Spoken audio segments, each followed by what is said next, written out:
Hello, Leo, Sun, Moon, Rising, and Venus Signs. Kamusta kayo? Kung saan po nasa mabuti kayong kalagayan? Welcome back po sa Star Tarot. At kung bago kayo rito, welcome din po kayo. Please subscribe, like, share my videos, and leave me a comment kung naka-resonate kayo. Thank you. So, tignan natin kung ano ang ganap dito for Leo. We have the Two of Wands. Ayan. So, Leo, this is planning stage. This is travel. Kaya po pwede, no, nang pinagpaplanuhan ng iba sa inyo dito is yung pagbabiyahe. Baka you are going somewhere. You are going to travel somewhere, no, Leo? Maaring gano'n ang ganap dito for some of you. This is also decision-making energy. So, baka meron kayong iniisip at kailangan ninyong pagdesisyonan nito. Pwedeng related yan dito sa travel, you know? And sa Two of Wands, ano to eh, this is pointing to travel, to an international travel. Baka ang biyaheng gagawin ninyo is travel, no? Kung saan, sa ibang bansa, diba? For whatever reason.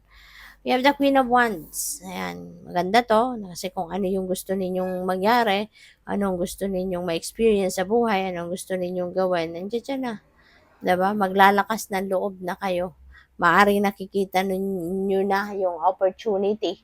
Diba? Para mangyari or para magawa ninyo yan. Kaya magsisipag, magtsatsaga kayo at gagawin ninyo yung lahat para na makuha ninyo, no? Kung ano man yung goal ninyo rito. So, which is really good. Okay? Kasi si Queen of Wands, ano to eh, kung ano man yung in-envision niya para sa sarili niya, gagawin niyang lahat para matupad niya to. Gagawin niyang lahat para makuha niyo na to, para makuha niya to. Gagawin niyang lahat para ma-experience niya yan. Kaya, maaaring ganun kayo sa ngayon. As in, you are going to pursue whatever it is that you want to experience in your life. So, what else? We have the moon energy. Si moon, ano to eh, this is about dreams, this is about intuition as well. Reminder ito para sa inyo. Si Moon, siguro maraming guidance kayo nang ipapadala sa inyo ng Divine Universe through your dreams. Idadaan niya sa mga panaginip or idadaan niya sa mga intuitive messages. Kasi po pwedeng hindi kayo nagpa-pay attention sa mga ganon. No? Pero importante na marinig ninyo yung mensaheng ito, guidance sa inyo ng Divine. Kaya both, intuitive messages and dreams, idadaan niya yung, gabay niya sa'yo sa mga yan para mapansin ninyo, diba? One way or the other. So, tignan natin kung ano pa ang ganap. And by the way, maraming salamat for subscribing. And if you haven't subscribed yet, subscribe na kayo. And also, maraming salamat din for not skipping the ads. Malaking bagay yan sa akin. And also, please click the join button sa baba ng video kung gusto niyo na mag-join sa membership. Salamat po. So, we have change. Ayan. So, mayroong mga pagbabagong mangyayari dito, Leo. And this could be in any area of life, depende yan sa inyong sitwasyon. But definitely, something is ending. Okay? Meron ditong magtatapos. Meron ditong puputulin kayong connection with someone or with something. Diba?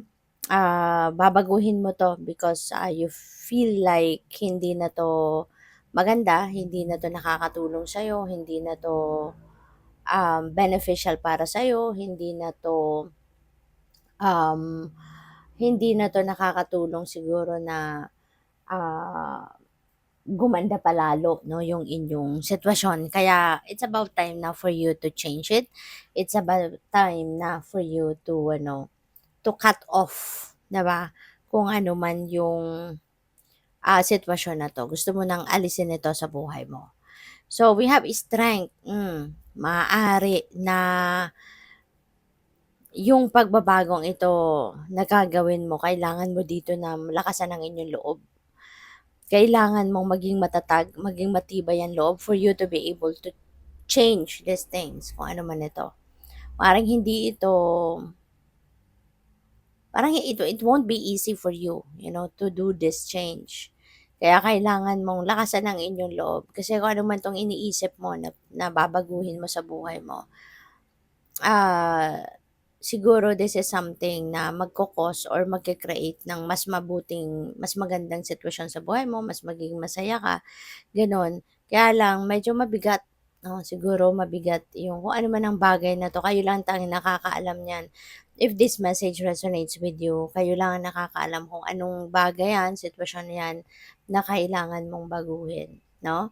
So yun, you may need that strength, 'no, that, inner strength for you to be able to pursue this change, kung ano man ang kailangan mong baguhin dito.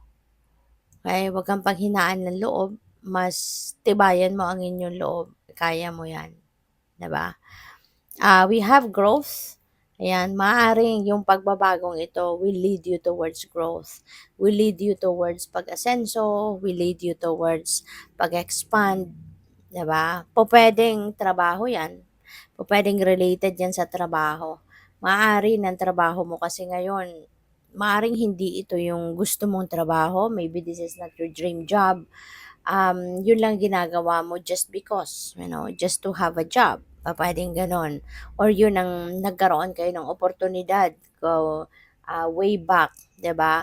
Maaaring ito yung kinuha mo yung trabahong 'yan. But that doesn't necessarily mean na yun yung dream job mo. Kaya pupuwedeng sa ngayon, baka merong opportunity, 'no? Baka merong bagong opportunity dito na magbago ka ng trabaho at maaari na yung trabaho na 'to, ito yung pangarap mong trabaho, ito yung gusto mong trabaho na magkaroon ka, maaaring dito ka sa tingin mo aasenso, dito ka magta-thrive, dito ka mag-e-evolve into the best version of yourself. Pupuwede rin na sa trabahong ito dito mo nakikita ang sarili mo na aasenso ka. 'Di ba? Kaya 'yun, lakasan mo ang inyong loob, okey? Kaya mo 'yan. Kasi hindi 'yan kung merong opportunity nga, hindi 'yan dadating na opportunity sa buhay mo kung hindi 'yan para sa'yo. Kaya huwag kang panghinaan ng loob, kasi para sa'yo 'yan, kaya 'yan nandiya diyan, alright?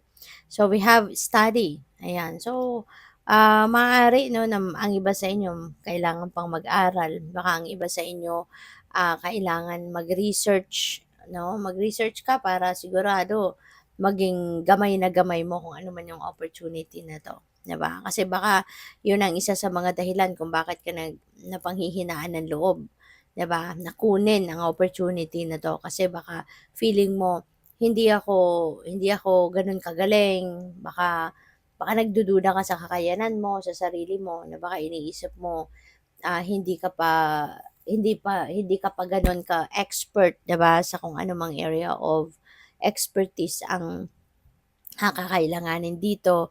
So, pupuwedeng may mga gano'n. Kaya sige mag-aral ka, 'di ba, mag-aral ka at, formal schooling man 'yan, online or research 'no, so whatever it is that you need, go for it, okay. So, good luck sa'yo. Thank you for watching Love and Light. Namaste.